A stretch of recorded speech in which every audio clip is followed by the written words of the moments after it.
Hello, and welcome to the Fogler Library tutorial about how to use the Find It button. The Find It button is a tool that can take you from the database you're searching in to another database that holds the full text version of the article you want.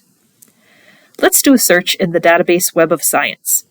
I'm going to type in dissociation.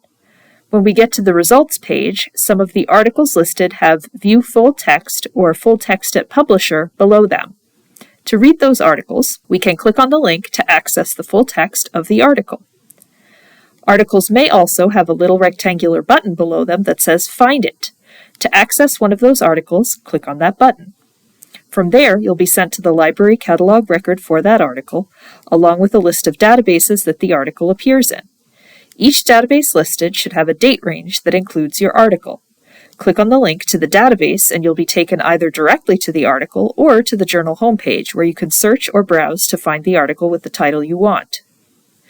If there are no databases listed beneath the article title, you can request the article through Fogler's Interlibrary Loan System by returning to the Library Search Catalog homepage and clicking on the ILLiad link.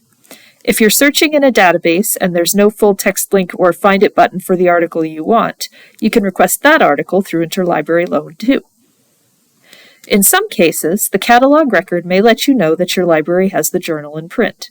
Check the holding dates in the record to make sure that the library has the print journal from the year the article was published. If you can't find the article or don't know where to look, ask at the help desk. We'll help you. Although this demonstration showed what the Find It button looks like in one specific database, it looks the same and works the same way across many different Fogler databases. In EBSCO databases, the Find It process appears as the option Search for Article when you click on the Access Options button. Clicking on Search for Article does the same thing as clicking on the Find It button.